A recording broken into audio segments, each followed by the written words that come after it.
Hi, and welcome to some more Ginger GM analysis, as you can see up there.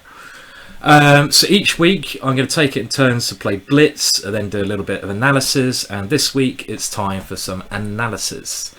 Now, I thought I'd be a little bit vain. All GMs are vain, I'm afraid so. Sorry about that, but you know, we have to be. And take a look at one of my favourite games here. Now, this is a game that was written about in Danny Gormali's book, Play Like a Pro, where he describes me as the Keith Moon of chess. Not sure about that, thanks Danny. And it was a game I played in the French league, and it was a very sharp, interesting game. It's probably one of my favourite games of all time that I've played. It wasn't a very correct game, but it really was a bit like it was a Tao-like game, you know, not as good as Tao, obviously, and I can't calculate anywhere near as good as him. But you can see that my plan throughout the game was just to attack in an open Sicilian-like position. And I'm going to go through this game now and tell you my thought processes, what I was thinking during the game. And I'm going to test you out at certain points, see if you can see the right continuations for white. So I'll ask you to pause the video if you can, and see if you can solve the questions I ask you. Now, another thing I should mention before we get going, at my parents' house, so I'm sorry if the pitch quality is not as good. I was going to take off this t-shirt, but I quite like the psychedelics going on here, so I'm going to really confuse you with the psychedelic shoulders. There you go, psychedelic shoulders. And this game was played in Paris. I used to live in Paris for about 6 months, playing poker and chess, sort of for my living, mainly poker. And this was the first time I had played it was in a French league game for a Parisian team. And this is the first time I played for the team. And I think I gave them all a heart attack. I was playing board one. And as you'll see, I sacked a whole queen in this game for unclear consequences, and they were just thinking, who on earth is this complete nutter from England, this barbarian we've got in, this uncouth barbarian to play for us. So it was quite funny giving him a heart attack anyway. So the game starts with an open Sicilian. I kind of play a bit of everything, so, you know, kind of keep it fresh. And the open Sicilian is the main test of the Sicilian, where you go d4. My opponent plays the Nyadorf variation, which is the move with a6, favoured by Fischer, Kasparov, Topalov, MVL, Maxime, and lots of the world's most aggressive players. And it's a very double-edged opening. I like playing against it because you always have a good time, you know, a good time. And black's idea is to push with b5. Now, rather than so many people learning chess, and this is a little tip for you, they will read a book about this position and they will just follow the lines without understanding what on earth they're doing. Now, think logically. I mean, you don't necessarily need to know book theory to play good moves and good chess. I've learnt my chess by knowing ideas rather than what is written down in a book. And logically speaking, in the Sicilian, white has a lead in development, a space advantage, as you can see here. Black has a better pawn structure in the centre, so generally black wants to exchange into an ending, whereas half open c-file would be good, and in an ending it's generally favourable to have more pawns in the centre, so he has these advantages. White tries to crush black in the Sicilian early on. These are just very generalisations. So logically thinking, if I want to crush my opponent, I want to move my pieces, I need to put my pieces on the best squares to the most active squares possible. So where on earth is that? Well, my two bishops, where are they going to be most actively placed?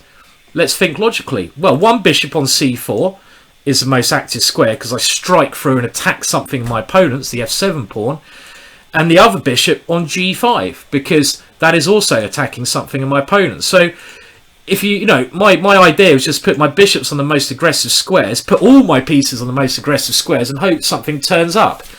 So you don't really need to know theory. So bishop c4, e6, trying to block out my bishop, and now bishop to b3. This sidesteps the b5 move, which my opponent could well play anyway, and he does.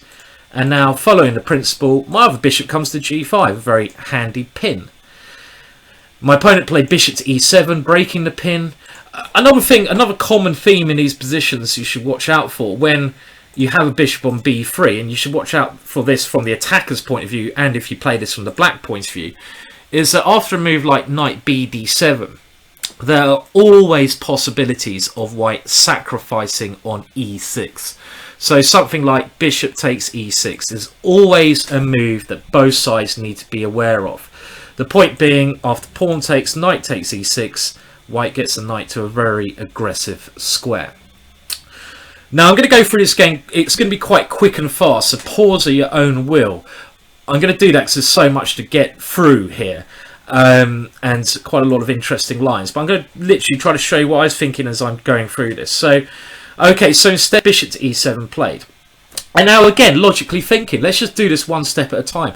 Do I want to castle kingside? No, because it's clear my opponent is going to castle kingside, and I want to be able to throw up Freddie, Gary, Harry at his king when he does so. So I really want to put my king on the queen side, the most aggressive option. I'm going for aggressive chess. To do that, I need to think where my queen is going to be most actively placed.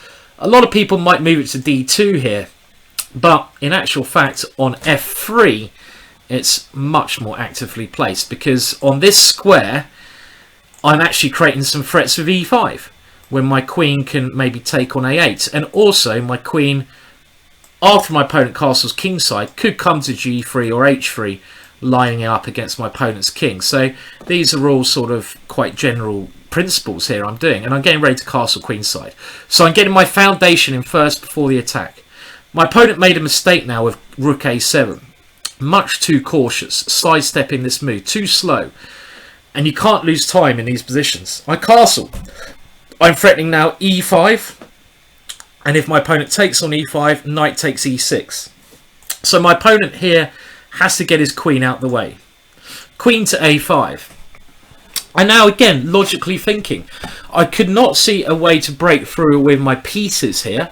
There's no immediate way to break through his pawn structure with my pieces. No sacrifices seem to work. So if you finish your development, you've got your king castled, you can't see anything to do with your pieces. You need to move to the soul of chess, your pawns. So I wanted to start looking for pawn breaks. Now the obvious pawn break I saw here was something like g4, g5, because my opponent's going to castle kingside. So in order to do that, I need to move my bishop on g5 out the way. I don't want to take on f6 because his knight on s6 is going to be a target when my pawn gets to g5. Where do I move my bishop? I want to gain time. Time. If you can gain time when attacking, very important. Bishop to d2. Gaining time because I'm threatening knight to d5, knight takes b5, and my g-pawn now has the g5 square, free. Queen to c7. I now improve the positioning of my pieces. Bishop to e3, and this creates another threat, knight takes b5. You should see this as a threat. My opponent has to waste another move, rook to b7, and of course g4. My opponent, to my disbelief, now castled kingside, and this is basically like saying to me, come on Simon, knock me out. You know, I'm just going to stand here, you can punch me, knock me out, you know, just put me on the floor. Put me on the floor, put me in my deathbed, because, I mean, the king is walking into a vicious attack here. I would not play this move, castles kingside, in a million years. I continue. g5, my idea. Knight on fd7. And now, I'll give you your first question. There are two ways to continue this attack.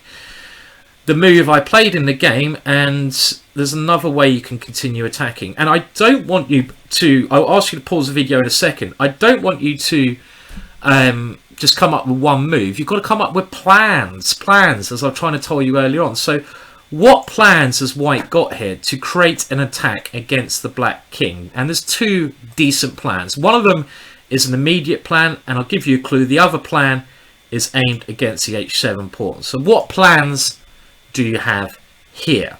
Pause the video now. Well, the move I played was g6, which is the most aggressive move. Another strong move is rook to g1. But what is the plan behind rook to g1? So if that wasn't in your plans, what is my plan with rook to g1? What am I planning? Well, my plan here is simply to go rook g3, rook h3, queen h5, queen takes h7, checkmate. Very simple and very thematic plan for when white has moved the pawn to g5. So this is also very strong. But how could I resist the move g6 here? You can't resist such a move. And now my opponent played knight to c5. But again, next question for you. It's clear he can't take with his f pawn here because of knight takes e6 is crushing. But what was my plan if h takes g6? And like I said, I'm just combining attacking ideas with a little bit of calculation in this game, so it's nothing that special.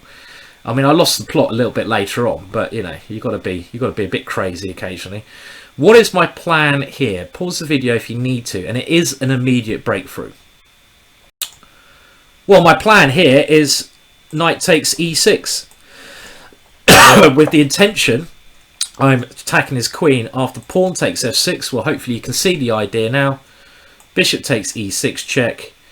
When the king comes to the h file, queen to h3 checkmate. That is my plan here. So very simple. So that pawn on g6, this is a typical idea, is a poisoned pawn. So my opponent played knight to c5 instead, trying to get rid of my dangerous bishop on b3. I continue taking on h7, and now let's just bear with me 1 second here. Lost my moves here. My opponent now tries to hide behind my pawn on h7. Okay, so far so logical. So again, I'm going to put you in my shoes here. What is a way you can increase the pressure on black's position here? What should you play here? Pause if you need to. Well, here the g7 square is a target, so simply use the half open file. Your rooks aren't doing anything, get the rooks into the game. Rook g1. My opponent defended on g7, and now again plans to attack here. My initial plan was bishop to h6, and there's only one way black can defend. My idea here is to go bishop takes g7 and crash through on the g7 square. For example, let's say my opponent plays b4 here. Well, now I can win by taking on g7. This is a forcing variation, and if my opponent takes on g7, he has, look at all his pieces are over on the queen side. So I simply play rook to h1 check here, and it will be mate very shortly with my queen coming into f6. So this is my idea, but my opponent, I saw before I played bishop to h6 that my opponent has one defensive idea against this move. Can you see his defensive idea? It's quite hard to see. His only defensive idea is queen to d8. And the problem here is now, if I take on g7, again like before, well, his queen defends the f6 square. So if I go rook to g1 check, king to h8, there is no breakthrough here. I can't go to f6 with my queen. If I go queen to g3, threatening here, or maybe g8 in some lines, my opponent now goes f5, and his rook on b7 comes to the rescue. Very complex game, but that was the saving grace of my opponent. So again, in a game situation, you should be considering these moves before you play them. And you have to also think of your opponent's best defensive moves. You can't just gamble and hope he doesn't do it. So before I played bishop h6, I saw he had this defense. I couldn't see a way through. And if you can't see a way through, there's no immediate danger. You build up the pressure on your opponent's position. How can I do that here? Well, rook to g2. And I'm getting ready to double my rooks on the g file. My opponent now played knight to c6, and here I went a little bit doolally. And after my next move, it was very funny because my team captain, this is the first time I've ever played for this team, my team captain, who was watching me playing his team for the first time and wondering if I was a good investment or not, came and looked at me after the next move, and he just jumped. He literally took off. He saw me play my next move. He's like, oh my God, what's this lunatic barbarian, English barbarian doing? How dare this English player play like this in the French league? He should play like a Frenchman with class. Just how do you say it? How do you say it? What's it? Viva la boom, something like that. You know what I mean? Va va va boom. You know, with class. You know, qu'est-ce que c'est? Like, yeah, beautiful.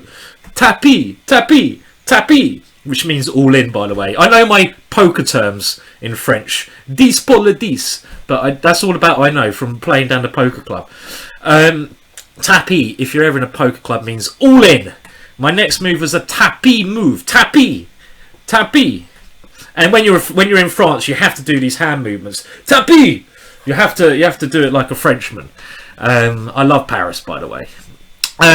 Well, simply, my next move wasn't the best. And to give you a clue, what is the best move? I couldn't resist it though. It just looks so beautiful.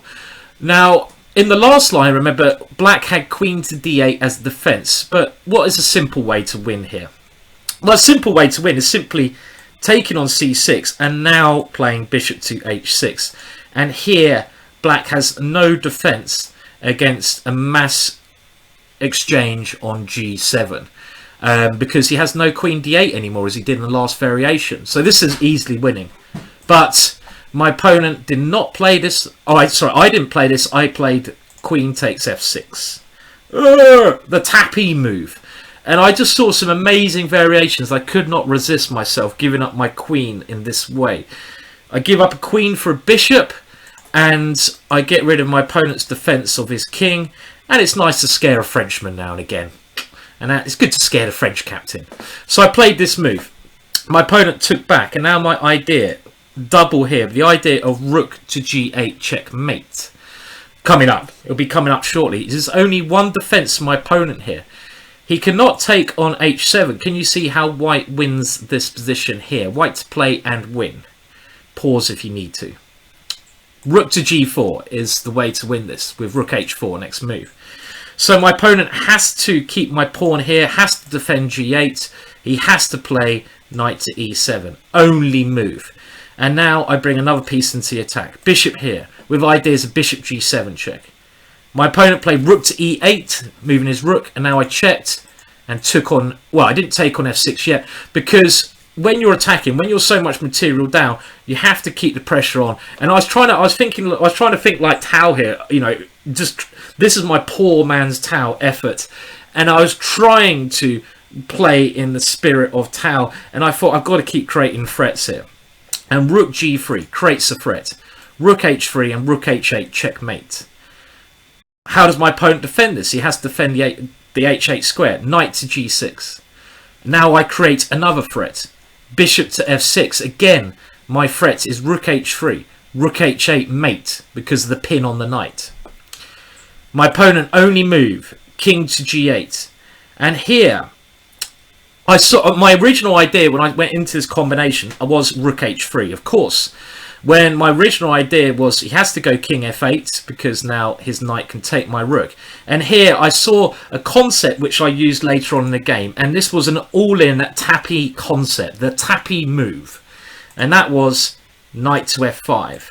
With the idea of releasing my bishop and getting the D5 square. Knight to F5 in actual fact is a very typical Sicilian sacrifice. And the point was, after pawn takes F5, knight to D5, I had an amazing idea in mind. If he moves his queen, which is attacked, something like Queen D7, I have a puzzle for you. Rook takes E4 is the reason I did not play this, giving his king an escape route.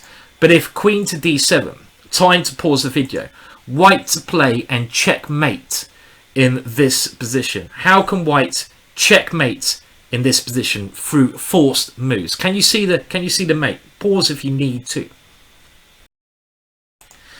Well, you can checkmate now, and I saw this in the game with Rook H8 check. Black has to take. I am so much material down. It's checkmate in 2 moves though. Check. And Knight to F6. Checkmate. Unfortunately, my opponent doesn't have to play this. He doesn't have to move his queen after Knight to D5. He can move his Rook on E8 and his king runs away. So I saw this line and I suddenly got a little bit downhearted, but I saw another possibility instead of Rook H3. I suddenly thought, well, hang on a minute. Where's Harry? How can we get Harry joining in? And my favourite move in chess is H4. And H4 here works well. Trying to destroy the knight on G6 so my rooks can enter in the game. My opponent starts a counter attack. I go forwards. He attacks. I attack. And now my opponent takes on e4. And in this position, another critical moment arises. My opponent has moved his knight to e4, threatening my bishop, threatening my rook. Such a complex position. And again, if you're in this position in the game, the first move you should think of is the most forcing move, taken on f7 with check. And this is what I was considering. I worked out it didn't work, so I came up with another idea. Let's just have a look what happens if I take here. Well, unbelievably, my opponent's king can now run all the way to e2. King takes f7. Rook to g7.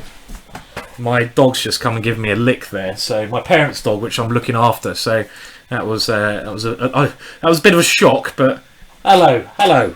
So king takes f6. Now I can chase this king all the way to f4, but here I'm going to run out of checks. And again, I saw this in the game. I saw that it wasn't leading anywhere. I saw I was going to run out of wood. They were wooden pieces, so I had to think of another concept after this move. And I suddenly saw I had the amazing forwards move. This is all about going forwards. Can you see? Can you think like a nutter? Knight to f5. Oh yeah! Trying to open up my bishop, bringing another piece into the attack. And here, my opponent has a lot of options. Let's go through them one by one. Well, what happens if he takes on g3? Checkmate in 2 moves here. Can you see it? Pause if you need to. Knight to h6 check. King to f8, g7 checkmate. So he can't take that. Process of elimination. What else can he do? Well, he took on b2 first, which makes a lot of sense. Why not take this pawn first? I go king to b1 here. Let me just find this variation. I've got so many different lines here that need to be calculated. I mean, I won't go through all the variations because I'm sure it will give you a heart attack, give me a heart attack. So let me just find this. This is where I have to find my analysis. So, okay. Or did he? What did he play here? I think he took on b2. Bear with me 1 second here. Now, I should point out other moves instead of knight to f5 don't work. If I go g7, trying to get a rook to h1, it doesn't work because of knight takes f6. And if rook h1, looks like there's mate, my opponent blocks with knight to h7. So complex. So knight to f5 was the only option in this position here. Knight to f5. But here, well, c takes b2. Again, I'm just trying to find my moves here, so excuse me while I just do this. Okay, let me just go. Okay, well, in actual fact, my opponent first took on f6, which looks common sense, and now this is, I think, the best move of the whole game. Again, I have no forced way through here. I'm even getting confused by this, so, and I'm going quickly, so don't worry if you can't follow it. But it's just an interesting game. Now, again, you look at the most forcing moves first, and if I take on f7. My opponent's knight on s6 defends g8. So I have no rook to g8 checkmate. But then it then occurred to me, well, if I could go rook to h8 in this position, I'd be winning. So it then occurred to me, even though I'm a whole queen down after knight takes f6, I have the unbelievable idea of going rook to h1 here. And this is one of the most bizarre positions I've ever faced in chess. And the idea here is the same variation. Let's say my opponent, well, he took on b2 check now, king b1. Got to keep it close. Let's say now he plays something like rook takes b3. Well, now, unbelievably, even though I've only got 2 rooks and knight remaining, is checkmate. I take on f7, king takes f7, rook to g7, king f8, rook to h8, knight g8, rook takes g8, checkmate. So this is my idea behind this quiet rook to h1 move. And again, the look on my team's faces here was so amusing. It was worth playing this just for that look. That they were looking at this and they were like, they couldn't work out what this Englishman was doing. And I think they were already getting to castrate me or maybe guillotine me after the game here. He's a queen down. No, yeah. No, that's Russian. You know what I mean? They were getting so despondent. But actually, unbelievable position. And my opponent crumbled here now. He should take on f5. We'll come back to this later on. He took on g6, and I won't bore you with the rest of the game, but this, I can actually now win back a whole queen. I take on g6 with check. Now knight takes g7, and there's lots of trades here. And in actual fact, we get to an equal material ending. Can you Adam or Eve it? Believe it. And okay, very quickly, the end game is better for me. I've got a light squared bishop. My opponent's pawns are on light squares. My king comes in on the dark squares.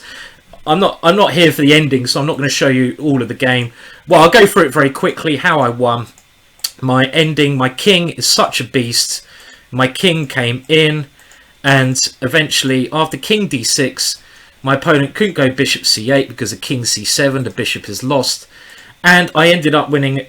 After this, bishop takes e6 check, and this is the technically winning position. Still needs a bit of proof. Even tacticians have to be good at endings. You know, Tao was a brilliant endgame player. This is my ode to Tao. But let's just have a look at other possibilities. My opponent, actually, there's only one way that he could have survived after this very clever, right? Well, I don't want to be big-headed, but rook to h1 move. And to be honest, this attack probably isn't working. I should have gone earlier for the simple knight takes c6, but who can refuse? Who can refuse a queen sacrifice when they see one? And this was an enjoyable game because I went nuts. Now, my opponent should have taken on f5 here, and I think he missed a little. Okay, let's see what happens. I thought this would give me a good attack, but actual fact, black can survive in this position here because his knight defends e8. In the game, I was looking at rook to e3 check, thinking, okay, this is not so bad for me because he can't go knight to e4 because I take here. But in actual fact, he goes bishop to e6 check, a move he may have missed. And when I go rook takes e6, well, I take on e8 first, completely nuts position.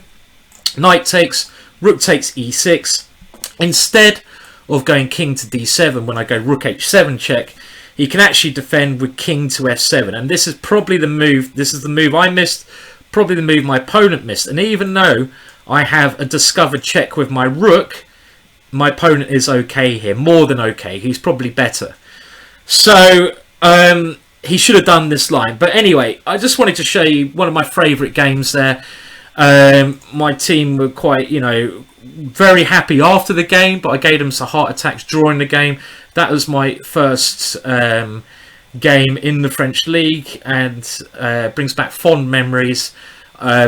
Always nice to sack a queen and keep attacking. But the general ideas there were just keep attacking, keep going forwards, play sensible, get your pieces in the opening, play sensible, put your pieces in the most aggressive squares, and then look for ways to break down your opponent's defensive calculation and ideas. And that's for probably my favourite game I played, that one. A game I certainly enjoyed playing. Thank you for watching it. Hopefully it wasn't too confusing. I know it is a bit confusing. You are allowed to press pause. I even got confused doing that video. Hope you enjoyed it though. I'll be back with some Blitz next video next week. Thank you all for tuning in, and bye for now. Cheers.